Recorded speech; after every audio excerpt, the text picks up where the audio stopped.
This is Grand Admiral Thrawn, and you are listening to Rule the Galaxy. A wise decision, one that will be met confidently on the battlefield.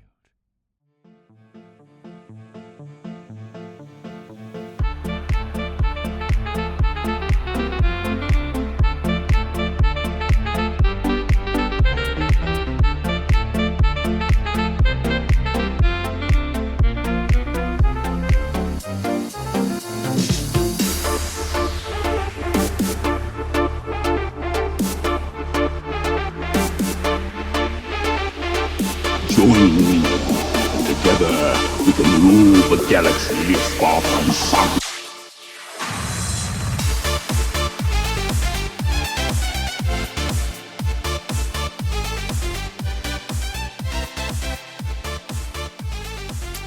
Hey, Star Wars fans and Rule the Galaxy friends. This is Joe.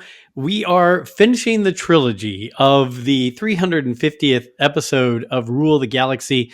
And sometimes people say you hit the mark. Well, today I've hit 2 marks. That's how good this show is going to be. I have Mark Newbold, Mark Mulcaster, Fantha tracks, and a plethora of other things that they all do. I'll let them regurgitate all that they do to you, but it's always fun when we can gather together across the pond.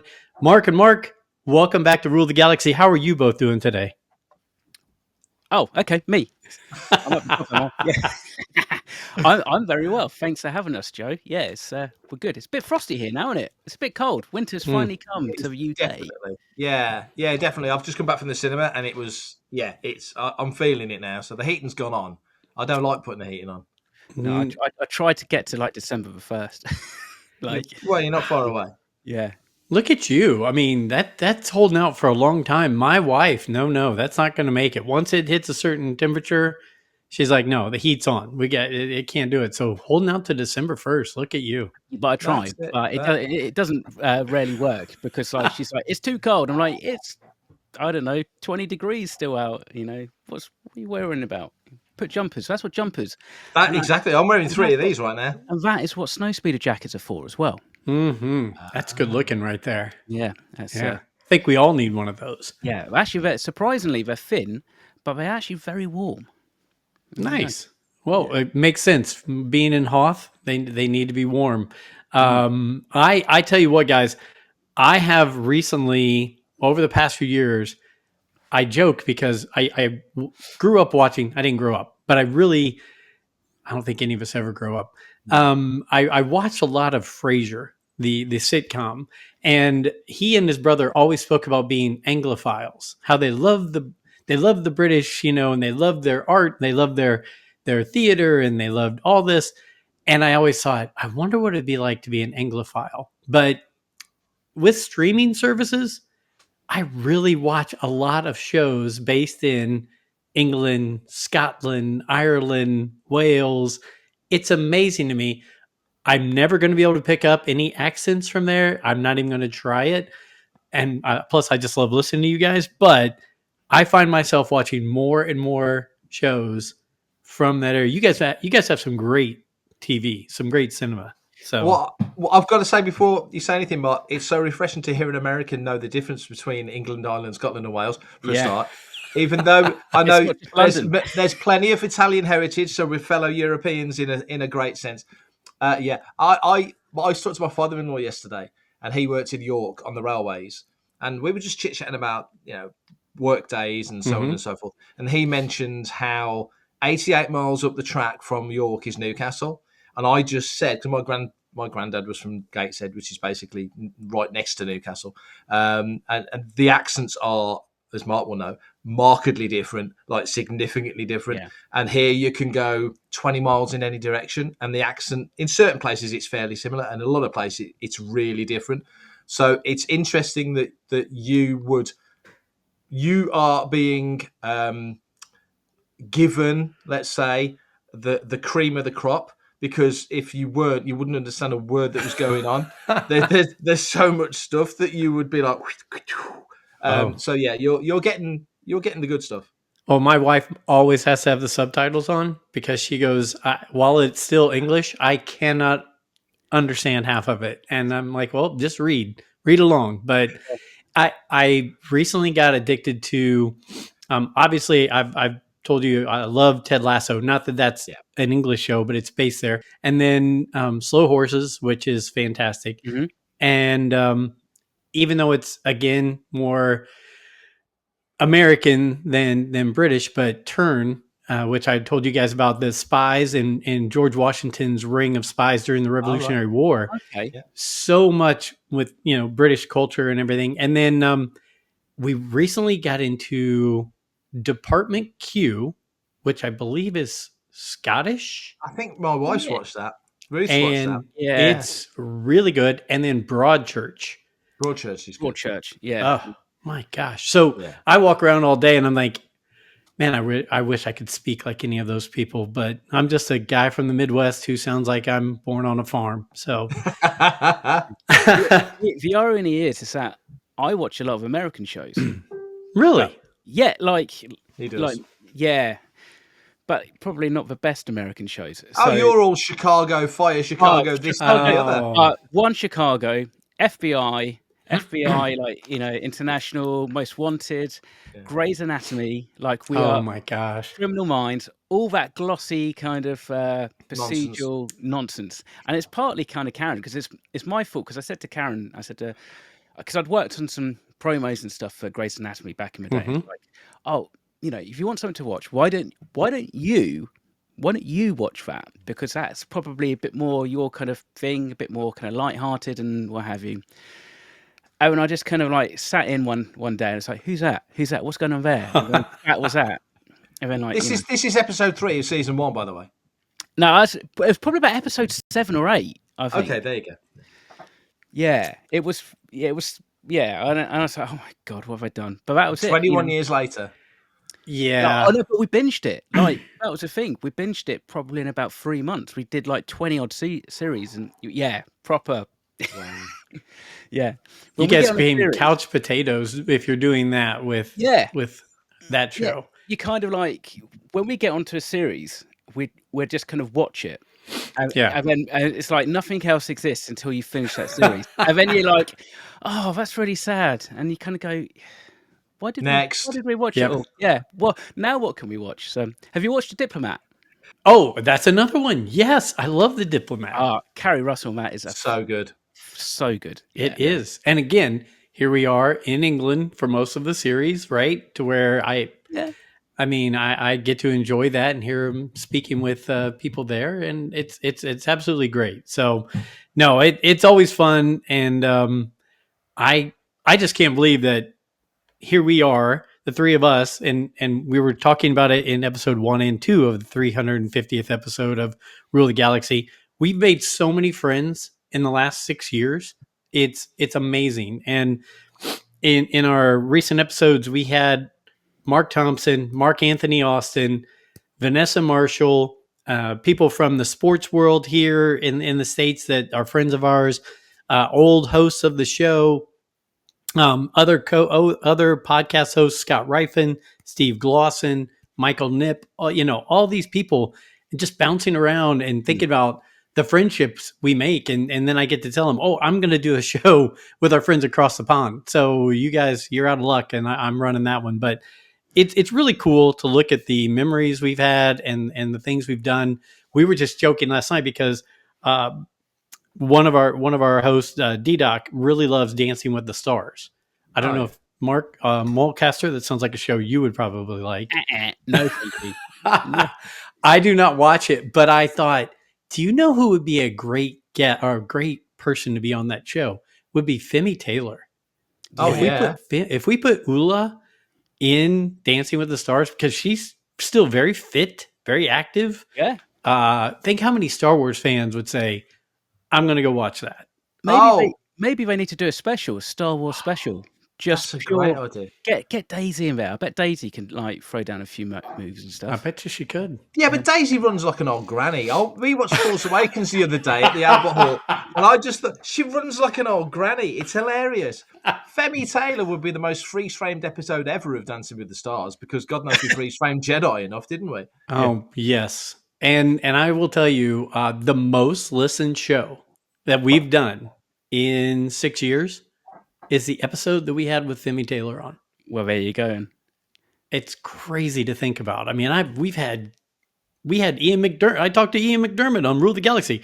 I've talked to I'm blanking out, Steve Sansweet, right? The Rancho Obi-Wan. We've had tons of people on here, and that's people loved the Femi Taylor, and I think she was great. She was a sweetheart. Yeah. So, but yeah, if you guys want to push for it, I'm sure Mark, or can communicate with Femi. Go push that through ABC or whatever it's through for Dancing with the Stars. because in the UK we've got Strictly Come Dancing, which is I guess It's the same show. It's the same show. Okay. Yeah. We had Len Goodman do ours. You had Len Goodman do yours. It's Bruno did our show. Bruno did your show. So it's same sort of thing. Okay. See, there you go. You think it was me who might like her show, but clearly it's Newbold who's all about the dancing shows. I bet he watches like was it Strictly? No, what's the one on ice? Dancing on Ice. I'm not so keen on Dancing on Ice. I watch it, but I'm not as keen.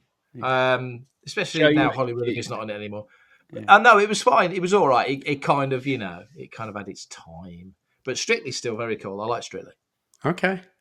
Yeah. So, if you don't mind, I did have a question. Maybe we can answer, maybe we can't. You let me know. But Mr. Newbold, Yes, sir. I read an article the other day. I didn't do it. All the time, it's definitely him. Is Star Wars Insider going away or just switching? Or can you say? As far I said this to Mark on the show the other day. If I knew, I couldn't say, but I don't know, so I can hypothesize. It's definitely stopping its print run. Okay. So I just received my subscriber copy of 234 today. So 235 is coming soon. And then we're working on 236, 237, and then that's it. So, as a print magazine, which obviously, you can trace the lineage of Star Wars, either fan magazines or official magazines, right back to sort of 78. Yeah. That, as far as we know, that stops. I mean, in the article on StarWars.com, they do say it a couple of times, at least a couple of times, this is the end for Titan. Mm-hmm. And they do. There is, if you want to read it in the way you'd like to read it, you could see that it reads that there may be a future for Star Wars Insider, but if there is, it doesn't say what it is, and that's way above my pay grade. Yeah. I've heard nothing, and if there is anything, I've no idea whether they want to use me. I've been around long enough, I suppose. That I've had a good run, so. Yeah, my thought is based on that. I wonder if it's possibly Titan is losing the license, as it were, because all the editorial stuff is done over here. So it's edited over here. Mark obviously churns out all the articles over in his front room and what have you. But then it's not all of them, most of them, but not all of them. Come on, be fair. But it's printed out in the States, isn't it? Is that right? Yeah. So it's printed in the States. Yeah. So you can kind of see maybe even if it's just a cost saving exercise, right? Maybe move the whole thing either one way or the other. But I suggested you wonder if it just goes online, if it becomes a digital thing. Maybe it's part of Star Wars, we had a Star Wars show and we had all that kind of Star Wars. This Week in Star Wars. This Week in Stars, yeah. We don't have any of that anymore. In fact, it's kind of Lucasfilm have kind of gone a bit quiet when it comes to kind of addressing the fans officially about news.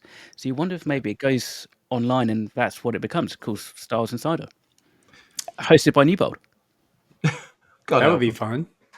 I don't know, because it does seem like, let's face it, we are a changing society. I joke all the time that when people my parents' age pass away, newspapers will probably completely go away. I mean, I don't know anyone younger than me that even picks up a newspaper, unless their kids' pictures on it, or it's a story about something to their business or their school or whatever, most people just grab their news online. Yeah. So For one trade, well, like for trades over here, so like say the builders and the plumbers and that, they still tend to, they're the people that I see buying and reading newspapers. You know, you see them sometimes in their pickup trucks and their vans with reading. I could see that. Yeah. Makes sense. But that's a small, that's a very small percentage of the population. Yeah. I think here the Sun, the big selling, or traditionally one of the, if not the biggest selling newspaper, not that long ago was selling 4 or 5 million copies a day. And now it's hovering around the million. So Really? and the price keeps going up and up and up and up every time. So it's not sustainable. And who my excuse me, my in-laws they're in their 80s and they've got a phone. So even they're just reading stuff on the phone, checking BBC News, or they don't have a newspaper anymore. So like I said, everything's changing. I was going to play catch up real quick. Since the last time we've all spoken, I know I went to Italy for 2 weeks. I then went to Disney Disney World and Universal, and I know Mark Newbold. You usually do an annual trip to or you go quite often to Orlando or Disney, correct? Yeah, so we've not done it this year because me and Matt and Brian and some of the Fantha Tracks team did Japan, which was not cheap.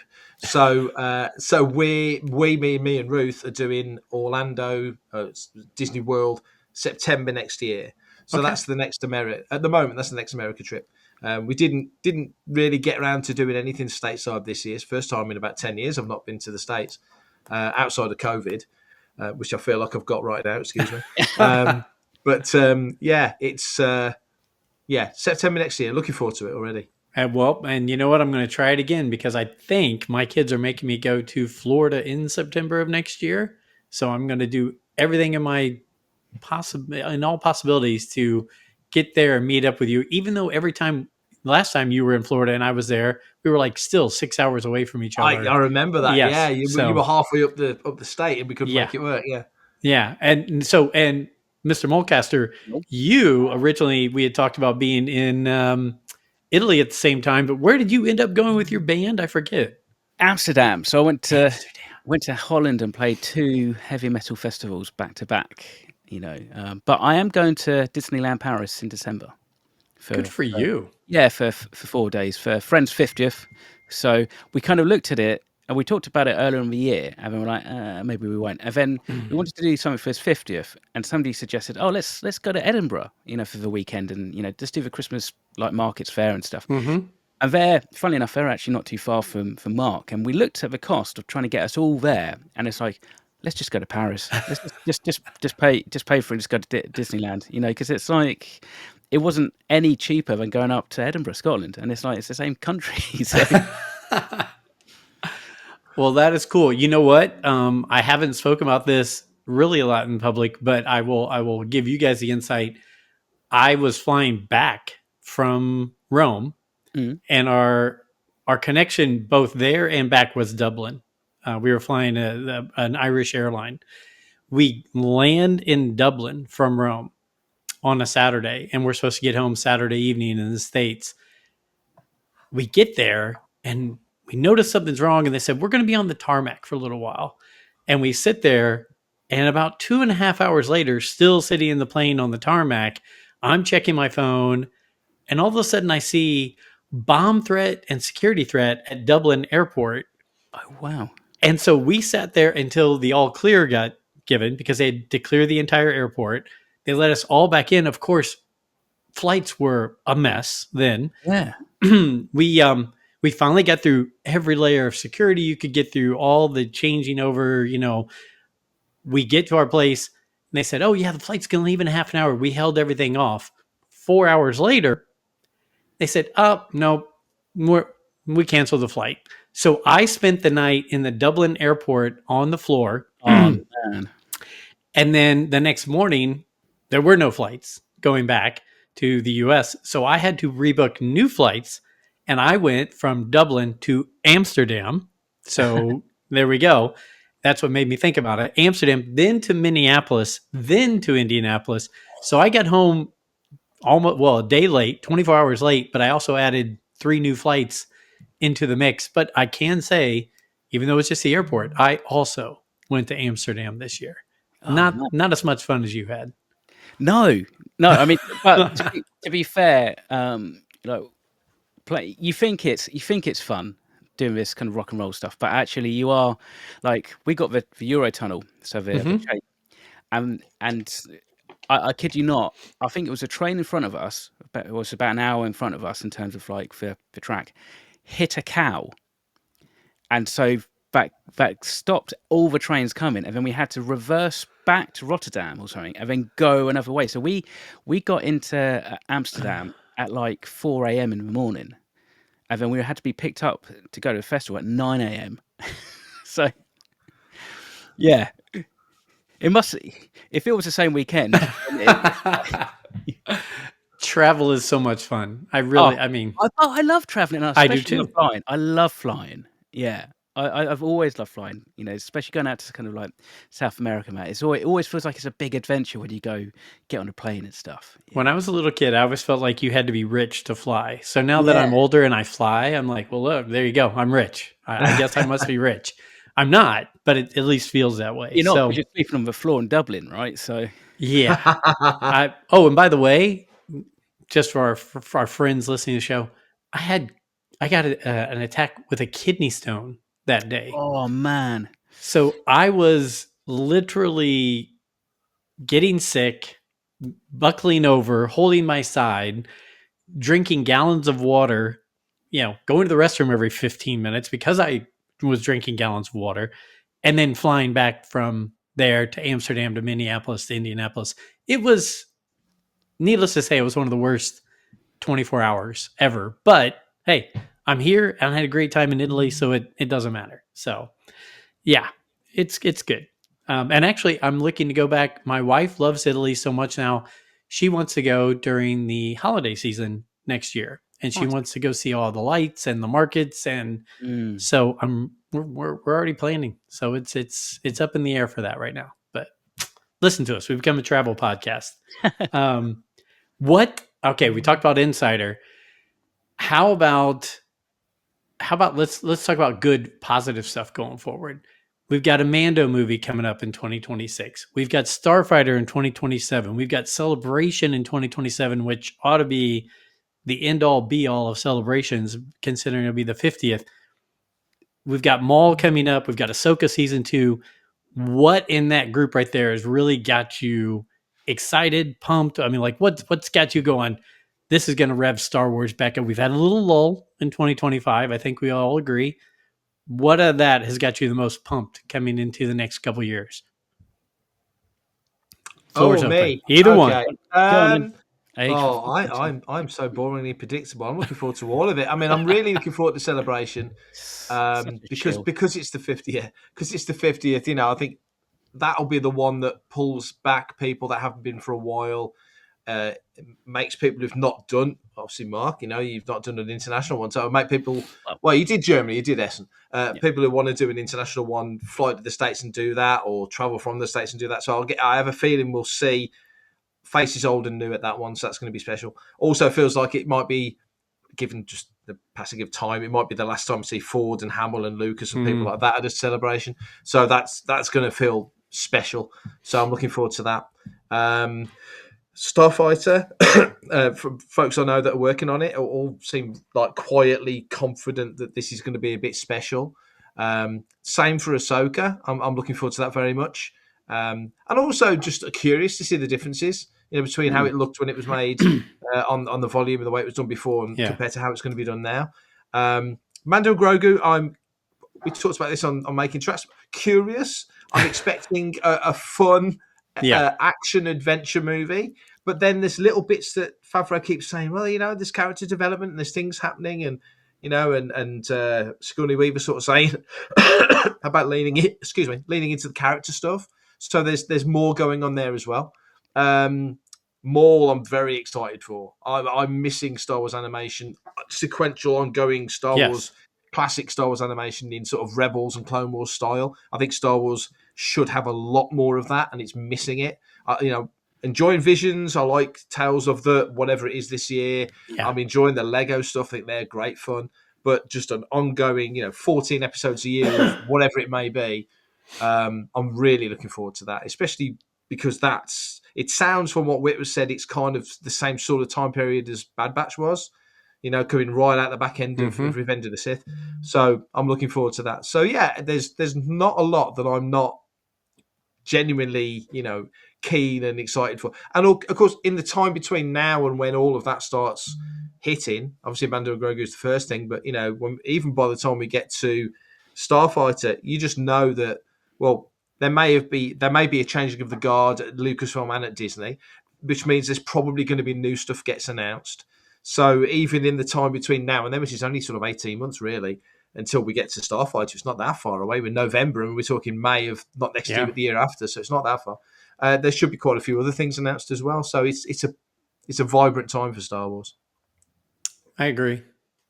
Mr. Mulcaster? I cannot add anything more because mission accomplished. I think he's just covered all the bases like he always does. He does it making tracks. He's just like blah blah blah blah blah blah blah, and I'm like, yes, I agree with everything you said. Hey, it makes it easier for me to edit, Mark. That's all I'm thinking. Yeah, because I talk a load of nonsense. However, no, I think you're right. I think for me anyway, definitely Starfighter is the one that I'm more excited about. And it's got no disrespect to Mando and Grogu. The trailer looked fantastic. Yeah. Although it was kind of lacking some kind of story hook to really get your teeth into. We kind of just saw lots of pretty shots of Mando doing stuff and Grogu being funny, but it's kind of like, okay, cool.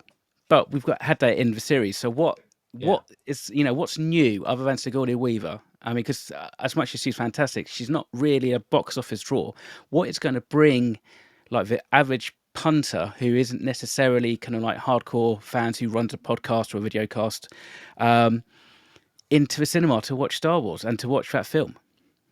I think to you. Yeah, I think you're right because we joke all the time on our show, is Jude Law an A-list actor?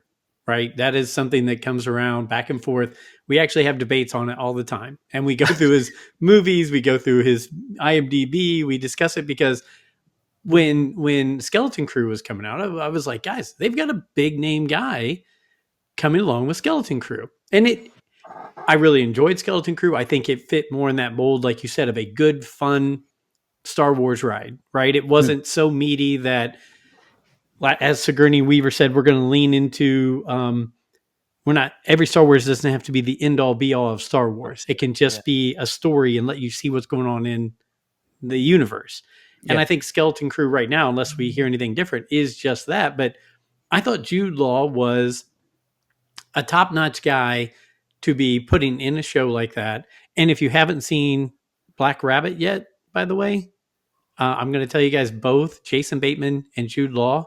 Yeah, you have to binge that. It's fantastic. It's off the charts fantastic. My wife and I loved it. The other thing about it is I don't think you can make a season 2 of it, so it might be a one-timer, but it was really good.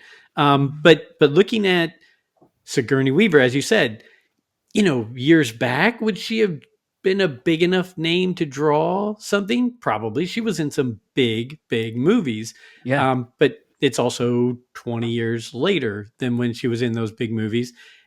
I think the Ryan Gosling thing really has some meat on the bone.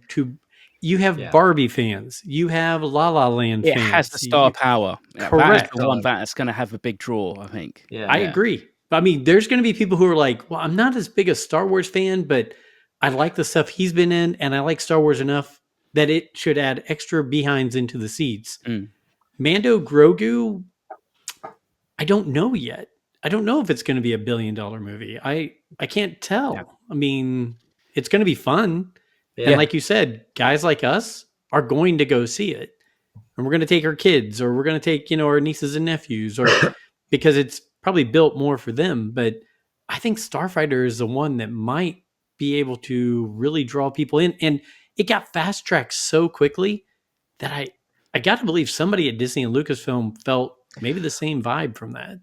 Well, I mean, what I heard about the fast tracking was basically down to Ryan Gosling's availability. It was he had about 7 weeks.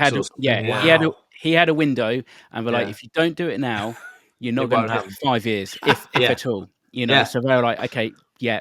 So I mean, it'll be interesting to see, and you know, once maybe the dust has settled, Matt, to find out whether or not like they were prepared for production, or if they were suddenly kind of like going, right, okay, crap, we've got to, you know, still writing sides and stuff, you know, the night before, and sliding them underneath his hotel room door and stuff, so he can kind of learn it.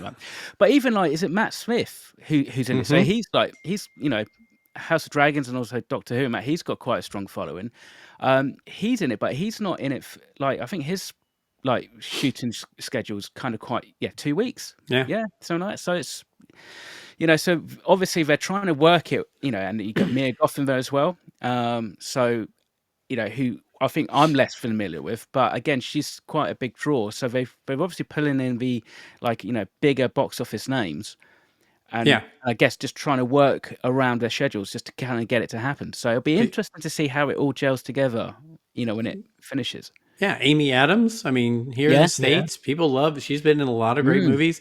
And Levy, let's face it, I'm a big Deadpool fan, and Deadpool Wolverine I thought was fantastic, and I think he does a really, and he was involved with Stranger Things, right? Yeah.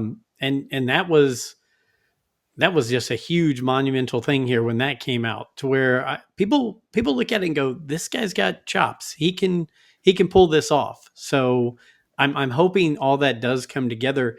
You mentioned earlier Daisy Ridley and the running like a granny comment. I thought that was Did I funny. say that? Yeah, well, I think I was misquoted, Daisy. I was misquoted.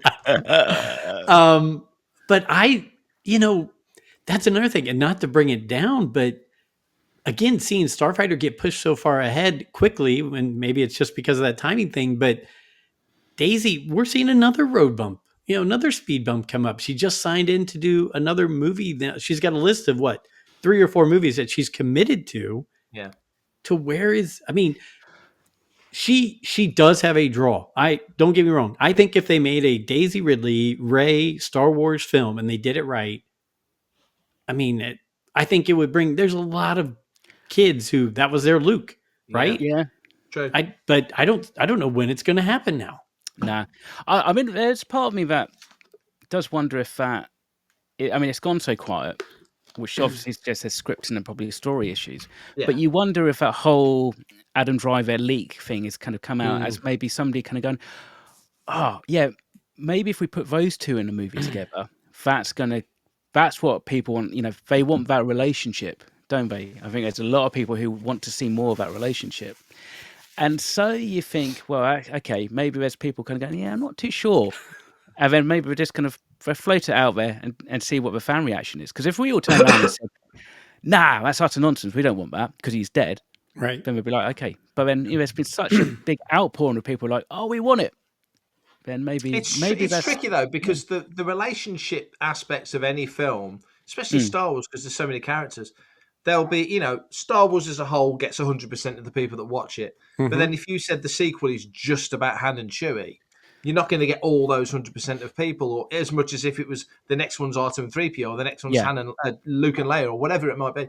So it's always a subsection, and the Raylo crowd was definitely a subsection, even just, it made $1 billion, but just of the Rise of Skywalker crowd. But nevertheless, if you can drop it into the right storyline, or put it into the right setting and the right plot, you know, and make it feel like a big deal, like Luke at the end of Force Awakens being handed the lightsaber, which me and Mark went to see that at the Albert Hall with the live orchestra the other day, and you could feel the excitement and the tension in the room. It really built brilliantly, so it felt important. Again, 10 years on, that those moments are baked in. If they get it right, they can do it. But if they sort of fractionalize and aim for too narrow a portion of the story, they're not going to bring everybody else in. They're only going to take that little part of the crowd with them. Yeah. And that's the thing. The problem is that, you know, the sequel trilogy is the most polarized trilogy that we've got at the moment. I mean, it used to be the prequels until the sequels came along. Yeah. You know, but it's amazing how, you know, revisionist like history can be sometimes. True. But look at the money that the sequel trilogy made. Yeah. Stupid money. Exactly. So, bonkers. But that's the thing, though. So we were sat in the Royal Albert Hall, which is, just not to brag about it, but it was beautiful. And we had good seats as well. Let's be fair. We did. We had good seats. He did that. He picked good seats. Yeah. But like the intermission came on, which is basically just after Rey gets taken by Kylo. Yeah. And I just turned to Mark and just said, I mean, and both that I'm positive about Last Jedi. I don't want to say a big fan, but positive. Mm-hmm. But I was just like, haven't seen it for a while. I'm just like, man, how did they cock it up so much? Oh well self-edited, Mark.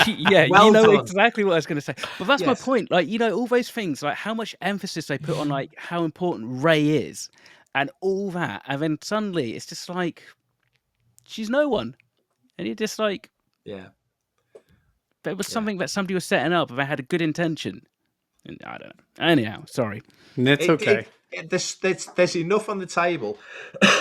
Excuse me. There's enough on the table from all three films that they can definitely pick. If they pick the right, and I'm thinking galactically now, bigger picture. Yeah. In terms of the Force and in terms of the location and the politics and all that stuff, because we know they can do Star Wars politics. Because we've seen Andor. I went for a curry last night with a couple of mates, and my one friend. We've been Star Wars fans since I've known him since before Star Wars came out, so we've gone through it all together. And he's a casual fan, and he knows I'm deep into it. But he sort of turned to me and he went, "What had I seen the last time we went for a meal?" I says, "I think you were just starting season 2 of Andor." He says, "Yeah, I watched the first 3 episodes. I remember I'd watched the first 3, and they were rubbish, weren't they?" I says, "Yeah, in season 2 of Andor, the first 3 episodes are pretty crap. If that's all you saw, you'd think, what the heck were they playing at?" He says, "Well, I watched episodes 4 to 12 in like 3 nights."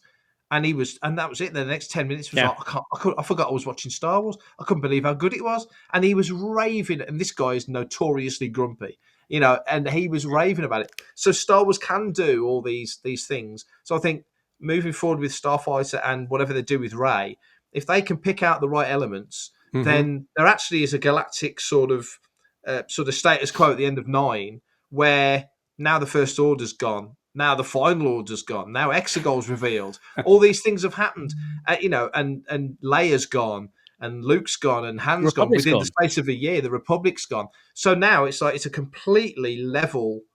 You've gone back to regional governors almost. There's not a galactic power base because they blew up Hosnian Prime, and Coruscant isn't the capital anymore. Right. So where does the galaxy sit at the time of even Starfighter, which I think, if I remember, is about 5 years on from Episode 9.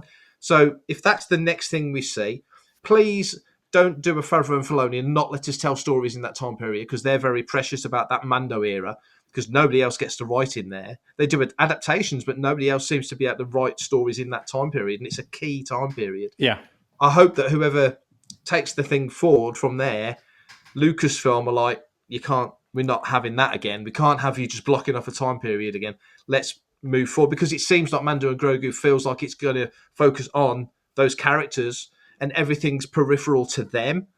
No, I want to know about the galaxy and see how they navigate within it, not the other way around. So that's why I'm excited for whatever comes next.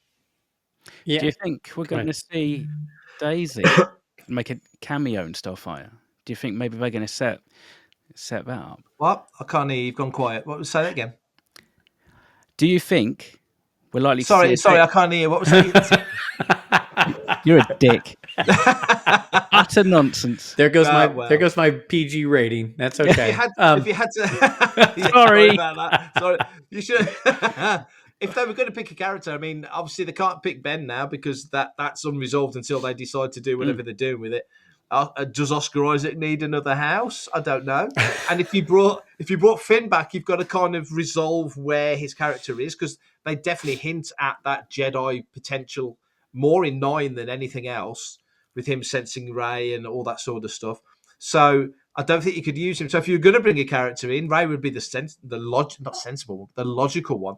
But then they might take a really weird turn and just pick some other random, 7, 8, or 9 character. What I want to see on Carl Plutt. So yeah, what without an arm?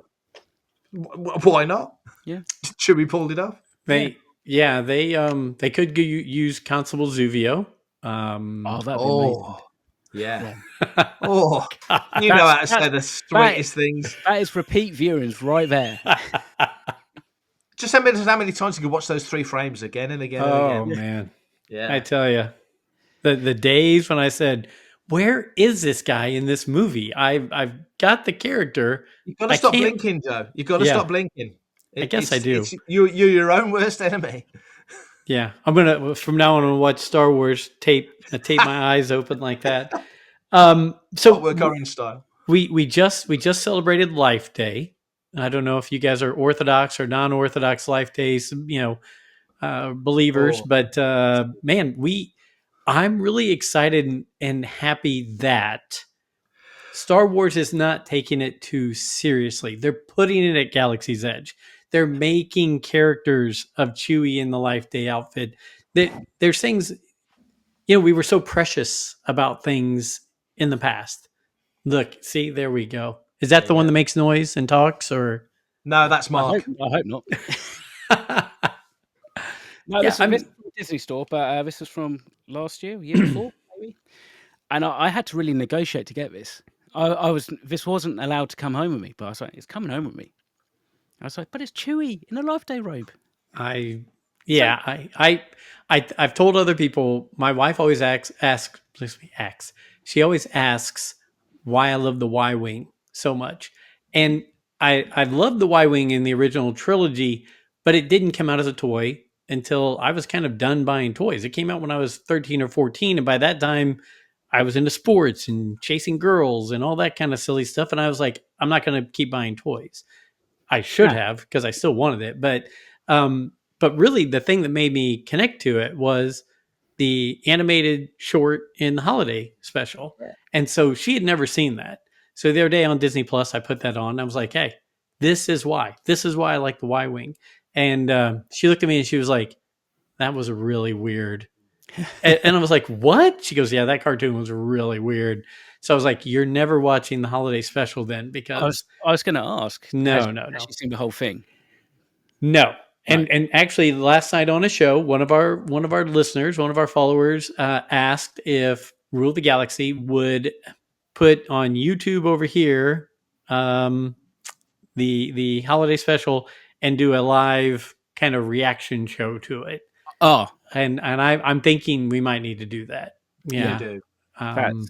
You do, because some of our people have not seen it. We ain't. You think there's a pull? I mean, that's just another level. I mean, if you haven't got Patreon, then should be a premium top tier. Yeah. But I do think it's fun because for a while, let's face it, Batu was, it's only this. It's only Rey. It's only Kylo. It's only the First Order. Yeah. And now they've started spreading out. I took my grandson there. I got to hang with him and Mandalorian and Grogu and meet them and get pictures with them. And now there's people seeing, different characters from different genres and time frames. And I'm excited about that. And I'm excited they've thrown in that little sprinkle of during the holidays. They're going to put Life Day things going on there. I think that's great. I think Star Wars is supposed to be fun, right? And that kind of stuff makes it fun. The smart thing they did with that was as soon as they took the Star Cruiser out, which kind of made Batu a canonical place because you went there on the Star Cruiser. As soon as that shut down a couple of years ago, then it doesn't matter. Darth Vader can walk that way and Darth Maul can walk that way, and who cares? Yeah, and I think that it doesn't matter, and they should treat it more like they used to treat Star Wars when they did Star Wars weekends, when it was just a celebration of Star Wars. You're in a Star Wars location, surrounded by Star Wars food and Star Wars things and Star Wars everything. And so if you see Boba Fett there and you see, Zori Bliss over there, it doesn't matter. You're just in Star Wars. It doesn't need to be a canonical thing. Yeah, exactly. And who doesn't want to see Zori Bliss anyway? Oh, I mean, he loves Zori Bliss. I have just to say the radar dish on the Falcon. That's all I asked for. Yeah, there you go. Yeah, put it back. But I mean, what I quite like about Life Day is that they don't kind of hit you completely over the head with it like they do with May the 4th. Yes. Mm-hmm. Yeah, it's not a Hallmark holiday, is it? No, I mean, not yet. I mean, I'm sure they're going to try. I'm sure they're, give it 20 years. I'll be getting Lucasfilm troop invites to do like Life Day events with Rebel Legion and 501st. I can see it. No, not even 20 years. Next year, probably. I'm 65. I want to retire. Where do they put the old soldiers out to pasture? Yeah, you could be doing. So you guys are probably more on top of this than I am. I saw an article, something about Dark Horse Comics, a Bad Batch Rogue Agents, which I had no idea that was even going on, coming out in December, I believe.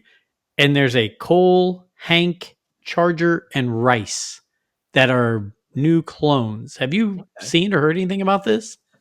I've read a couple of issues of the previous Bad Batch series.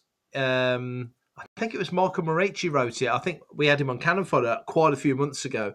But forgive me if I've got the details incorrect. No, you're good. But yeah, I knew they were doing a sequel, and I haven't read any of the second one yet. But I love the. We talk about this all the time. I love the Bad Batch. I really miss watching the Bad Batch. I think that's why I'm as much as wanting to know more about Maul and how the whole, we went through the whole Black Sun thing and all the stuff we saw in Rebels and Clone Wars, and Solo, of course. I'm eager just to get back into sequential Star Wars animation. So I think missing Bad Batch, there was D. Bradley Baker was so brilliant, and he gets his props all the time, and I'm glad he does. But he was so brilliant at what he did with those voices, and Michelle Ang was brilliant. Just all the other people that came into it were just fantastic. So I missed that show. So I'm glad that Dark Horse have been given the latitude to pick up and do these miniseries. And I like it when Dark Horse, especially Dark Horse, they've always done miniseries. They did a lot of Star Wars miniseries back in the day. A lot of the other stuff that I read outside of Marvel tends to be, I read Gru the Wanderer, and they do Gru as miniseries, and I just kind of like the concept of a limited series. But yeah, I'm definitely looking forward to that. It's hard to get Dark Horse comics in the UK, so I tend to get the PDFs, the review PDFs. That's how I get to read them. But yeah, they're not as easy to get hold of as they used to be. But yeah, I'm glad they're doing that. Yeah, I wasn't sure from reading it briefly if these were the next batch that were coming in, like the people that were going to take over the roles of Wrecker and Crosshair and all that. The last series was set between seasons 2. No, but they were set before season 1. So the last Bad Batch mini was actually during the Clone Wars. Mace Windu's in it, Yoda's in it. It was actually before the Clone Wars. So it was sort of after that or in and around that season 7 stuff. Before 66 happened, and then they go off. So I don't know when this one's set. I don't know when this one's particular one's set. But the previous one was actually during the war, off on a mission. I think it was Rogue. What's this one called? Rogue Agents. Rogue Agents. Yeah. I forget what the first one was called off the top of my head now. Rogue something or other. It was very good though. It was very good. Mark. So good. The title is stuck in my head. It'll come back to me. Mark Mulcaster, are you much into the comics and the animation, or are you more live action and movie? Animation, definitely. Comics, I used to be, and literally the other day, I auctioned off my full Marvel run from 2015. Basically, I'd kind of got to a point where I just, I had them outside, and I was just like, do you know what? I've read them. I'm not going to go back and revisit them. Let's move them on. So I kind of actually, literally, the whole thing went to auction. I sent it off in May, and it took them ages to kind of go through and compile all the different sets. And, because I'm a bit rubbish. I'd buy all the comics, and I'd get loads of variants, and I'd be like, oh yeah, it's just I knew the action figure variants, but the general kind of random ones, I'm just like, it's just a variant I paid 40 quid for, so... Yeah, if you won back 10 years ago, if you won a Star Wars 103 variants or something, and I don't know how many you got. I know I got 40 something. So, oh my gosh, yeah. What of issue 1? Just issue 1. Yeah, I had something like close to 50 odd. Yeah, yeah. And then Vader was the same, and yeah. I had 2. The one thing that I did do was I had a couple of duplicates of Dr. Aphra 4, which was like the first appearance of Black Costanza. And when Book of Boba Fett came out, I sold one of those, and I got kind of about 200 quid for it. So I was kind of quite happy with that. Good move. But that was obviously when the series was still out, before people had kind of cottoned onto the fact that it wasn't actually all that great. So. So I haven't been told how much everything's sold apparently, but they haven't kind of collated it, because I have to work out how how much it's How much worth. did you get for the filing cabinet? How much did you get for the filing Oh cabinet? yeah, no. So this is a thing, Joe. I literally said to him, I contacted him, said, you can have everything. I don't have long boxes because I keep them in like this filing cabinet. Sure. Just come and take the filing cabinet. You can keep the filing cabinet. So a guy turned up in a van and he just loaded it onto his van and just drove away. Like, gave me a paper receipt and that was it. So I'm like, I hope it was the right guy. It went straight to the scrapyard. They sold the filing cabinet for scrap. That's what happened. That's probably, yeah. Wow. But so I'm waiting. And that's the thing, like, because I tried to shop it around to various people and they said, like, the value of like secondary market of comics has just fallen right through the floor. Yeah. If it was in the pandemic, apparently that was like when it was just bonkers. But they said like now, something like that, if you were to average out all the price of the comics, you might get like 30p for per comic. And I'm like, yeah, but that's just crazy. But then that's because you're trying to sell it all in one go. Yeah. So obviously the auction house has gone through, split up all the collections and that. So, the Darth Vader ones, or the Star Wars ones. And it's trying to work out like where does Screaming Citadel sit in, and, is that thing and that. So we've been a bit backwards and forwards on that. So, but yeah, so in terms of comics, I'm not kind of like massively a big comic reader. And I have tried to read them digitally, but I just, it's one of those things. It's not quite the same. It's not. It's not quite the same. It's fine to review, but not to absorb. Yeah. I have a comic shop that, gosh, for 20 plus years. When I got married, even then, we for 20 years after that, I was going there weekly, picking up they had them held back for me, and I was. Yeah. But after a long time, it just got to a point where I was like, well, I read them and then I put them in a box and then I don't see them again. And so, yeah, it's something I've definitely fallen off of, but I would say going back to the animated side, Mark, as you mentioned, I think that it is very, very important that Star Wars continues that an actual animated series, not the short ones. Those are fine, but an actual, give me 100%. Four seasons of, or six seasons of something. And I'm not really particular where it happens. You want to give me early stuff between the High Republic and the prequels? Great. You want to give me stuff after Return of the Jedi going to the sequels? You want to give me post sequels?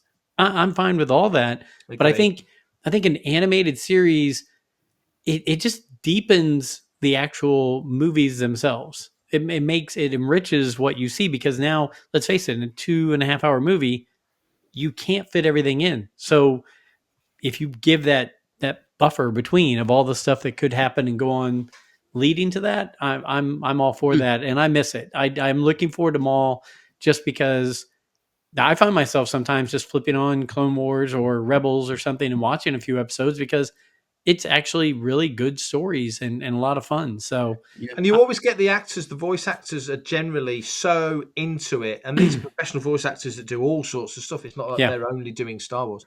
But I love how, when you mentioned Vanessa coming on, couldn't be more into Rebels and Hera. She's part of the Pod of Rebellion team. So those guys are really enjoying going back through and looking at old episodes. And they're all like that. You look at, James Arnold Taylor and Matt Lanter and all those guys, Ashley, obviously, all those team are just so into it. And for the longest time, really, when you think about it, especially Clone Wars, because Rebels, we knew Force Awakens was coming. When Rebels came out, we knew we'd got live action. We didn't know anything was coming when Clone Wars was out. That was it. Yeah. That was Star Wars. So I'm so glad that they're treasured as a cast. And I'm so glad that the Rebels cast are appreciated, because that was such a good show. So I like the fact that they get their moment and they're respected for it, and that Ashley's no less Ahsoka now that Rosario's playing her, and Vanessa's no less Hera now that Mary Elizabeth's playing her, and we've got Sam Witwer coming along now, who's like such a crazy expert on Star Wars, let alone more, just Star Wars. Yeah. He's another one. He's the Filoni level guy that can talk about Star Wars, and really, but you listen to him and go, he can come off a bit cocky sometimes, and then he'd go away and you listen to, actually what he just said was absolutely on the money. Hang on, yeah. Thinking, so I love that as well. So bring it on. Yeah, no, I agree, and that brings me to you brought up something, and this is I don't know where you guys stand on this, but the Henry Gilroy stuff about he did not ever envision the Sabine from Rebels becoming a Jedi. I think some of his points are valid. I think you can be a really cool kick butt, tough warrior. We saw with Mandalorian with the Darksaber, right? He didn't have to be a Jedi. They could have, or Bo-Katan or whoever. They didn't have to be a Jedi. They could still wield that weapon and be really cool. So I'm hoping the storyline really works when we see it in Ahsoka 2 on Sabine making that transition. But I would have been perfectly fine with her not. I'd have been perfectly fine just saying, hey, she's really cool. Yeah. And she wields a lightsaber. Yeah. That's all. I mean, it kind of does slightly explain her crazy acrobatics in Rebels, though. She's like Spider-Man in Rebels. Yeah, she is. Yeah, she's like Yoda in Attack of the Clones. You know, without the stick. Yeah. You know. Yeah. But yeah, it's a difficult one because it's like, I mean, you think back, we were, one of the themes of the sequel trilogy was like, anybody can be a Jedi, or everyone can be a Jedi, or the Force is in all of us, and it's kind of like, but I don't necessarily think like it has to be represented. I mean, it'd be great. Like, okay, maybe she's a little bit Force sensitive, and I've said this to Newbold before, but I guess if she becomes like the Star Wars equivalent of like a squib from Harry Potter, so somebody who's kind of like Force sensitive, but can't really, isn't like strong enough to be a wizard, like a Jedi healer. Yeah. Like you see in Andor, don't you? She can sense the Force, but she can't use the Force. Yeah, exactly. She's very much aware of it and stuff. Well, Maz Kanata's like that, isn't she? So you're pulling out iJedi, aren't you? There you go. Because he wasn't connected to everything. He was a good Jedi, but there were things that he could not do. Yeah. I don't know if I showed you guys this one that I have here. I was going through a used bookstore and I saw it and I was like, wow, that's pristine. It's a paperback version. It's a Legends version, but it looked so clean and pristine. I was like, I think I'm going to get it just to add to my collection. Why not? And then I opened it up. That's signed by Kevin J. Anderson, is it? It's signed by Michael Stackpole. Oh, wow. Sorry. Oh, wow. But you're not Stephen. Yeah. Wow. So I cross out the name of it, Joe. Yeah. No, I'm gonna have to cross out Steven. It's to Steven.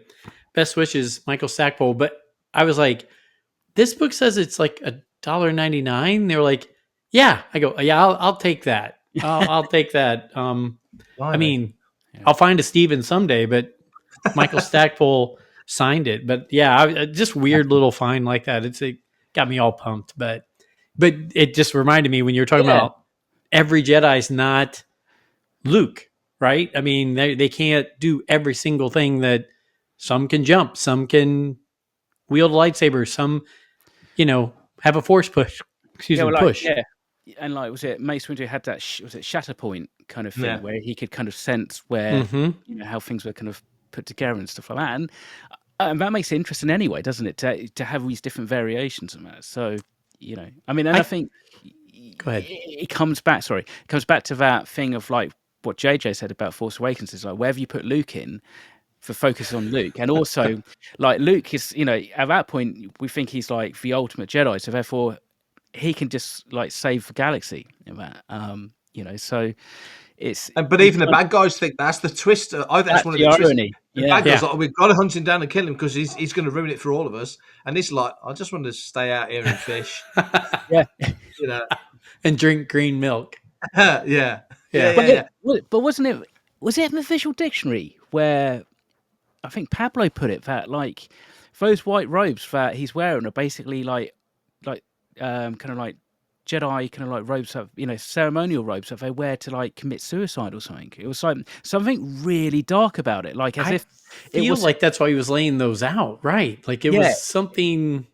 Literally, as Rey goes to give him lightsaber, she interrupts him from literally just jumping off of that cliff. Wow. Which is like, whoo. Wow. I haven't read that book since it came out. I'm going to pull that out the shelf and have a little reread of that. Wow. Yeah. Speaking of books, I'll nerd out a little bit here. What we got? The bookstores in Rome and Florence are fantastic.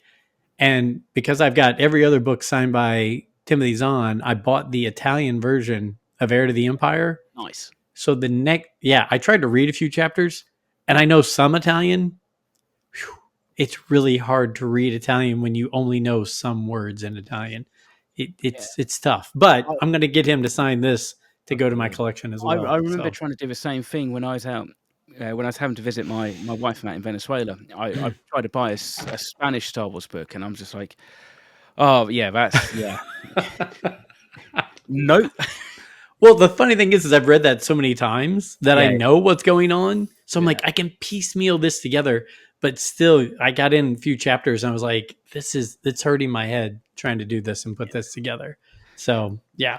Okay, last book I picked up, as we're talking books about, and this might spin off into something. The Jedi Master Quiz book.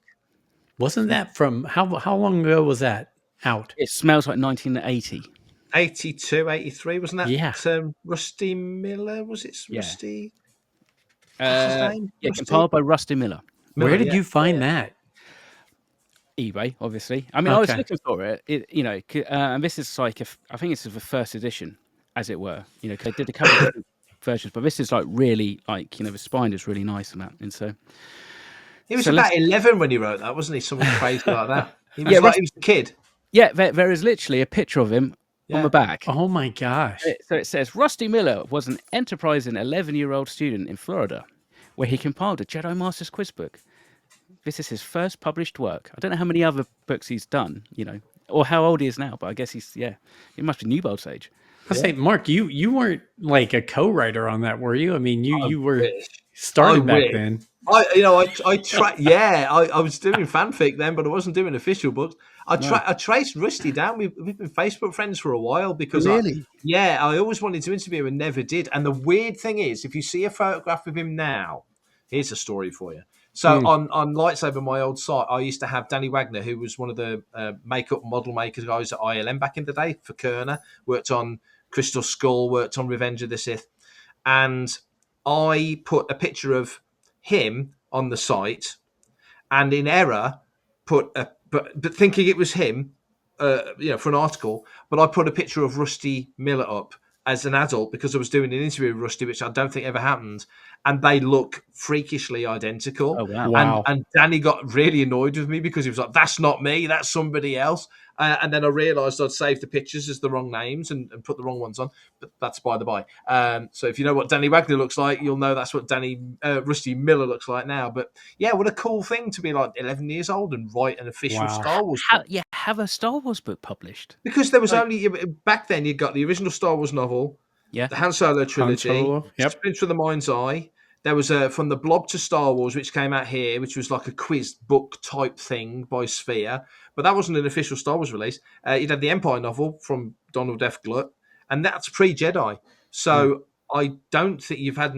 Once Upon a Galaxy, which had come out at that point, the making of Empire. Lando came out, what, 82? After Jedi. Was it after? Was it July post? 83? It was after Jedi, yeah. Okay. So you're before Jedi. So, yeah, there's only like 4 or 5, and the young novelizations of Star Wars and Empire as well. There's only, really half a dozen Star Wars books, official Star Wars paperback books.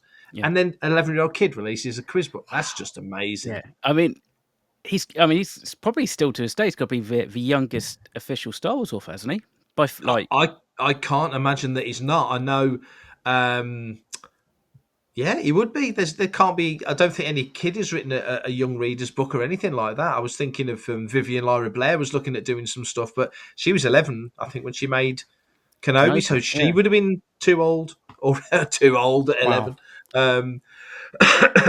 Amazing, absolutely amazing. Yeah. That is crazy stuff. I would have a hard time writing a book now, and I'm 54. So 11 putting that together. Kudos to that young man. Well, Absolutely. Now I say that he's my age. So to say he's your age now, yeah. I've kind of monopolized as I usually do. Are there any fun Star Wars or Star Wars related things that either one of you want to talk about? Anything you want to cover that we haven't kind of discussed or gone over? Anything going on fun and new with making tracks, Fantha tracks, anything like that? Well, what have we got going on? I mean, there's always new episodes coming out. There's always stuff coming out on the channel, so that's all sort of bobbling along as normal. I'm at an event this weekend. I get to interview Tamira Morrison on Sunday live on stage, which I'm looking forward to at a convention not far from where Mark lives. Funny enough, in where? in Ware, so that'll be fun. So there's Brian. I think I've got Brian Herring and Guy Henry together, Mike Quinn, Dermot Crowley, and Mike Edmonds together, That's and cool. then I'm trying to think off the top of my head who the other ones were. There's 3 others, and I've gone blank. But it's a good. Yeah, so that's a good bunch of people. And then we've got Thank the Maker in December, which myself and Mark will be at, where at the moment we've got Neil Scanlon coming. We've got Pablo Hidalgo as a guest moderator at the show. Again, Brian Herring's there. Lee Towers is there.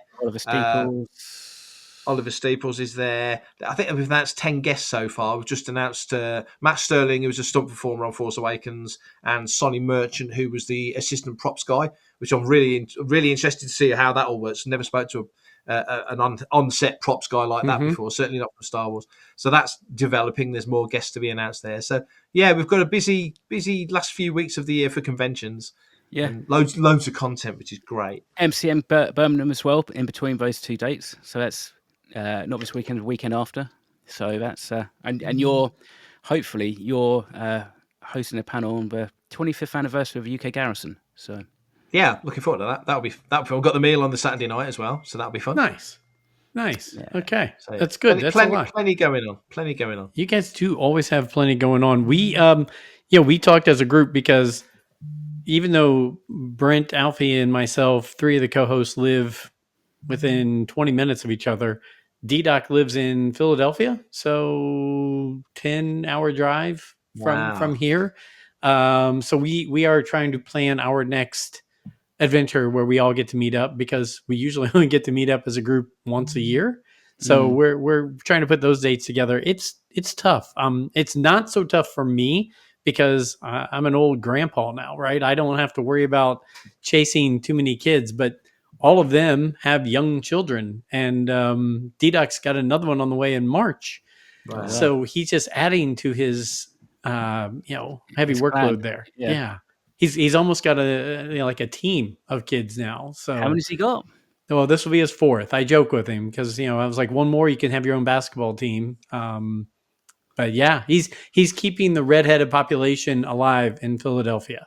That's what we're saying right there. But nice. Yeah, so we're looking at what's out there and what's available, and with no celebration in 2026, we are already planning 2027 because we haven't all gone to a celebration together. And since it's stateside, that's something we're really looking to do. But I will tell you, with my wife now loving to travel the way she has, one of the main reasons I never went to, one of the celebrations in Europe was, 1, the cost, and then 2, I would have had to go without her because she just hated to fly. She hated to travel. And now that we've done that so much, I'm going to push her that if future years, if there is another one in England or Germany or wherever it's going to be, I think I can pull that off now, because she'd be like, yeah, sure. Let's go. Let's get on a plane. Cool. Things have changed in the Molinaro household. So that's good, man. That's good. Yeah. So we're becoming world travelers, and yeah, she's even considering Australia. So that's wow. Yeah. I know you've been to Japan, you've been to South America. I went to Australia once. I've tried to prep her. That 16-hour flight from LA to Melbourne, that's a getter right there. That's a long one. It is.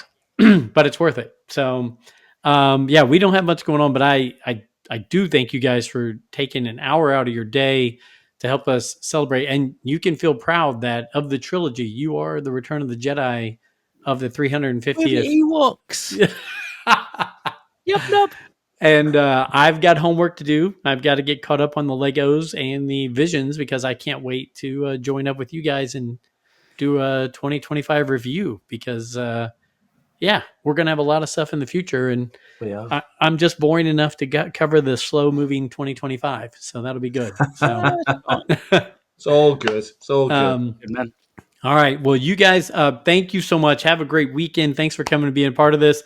Like I said, I know, Mark, you've got busy stuff to do, and I get to go back to work. So, you know what? Thanks. It's always a pleasure to have you. Go check them out. Making Tracks, Fantha Tracks. Go look on social media. I think Mr. Mulcaster, you're just on Facebook. Is that right? Pretty Facebook much. and Instagram. Instagram. That's right. Yeah. That's right. And Mark, you're pretty much a little bit of everywhere. I'm a social media slut. I'm terrible. I have to ask, do you do TikTok? He does OnlyFans. I think that might be the title of the show. Newbold does OnlyFans.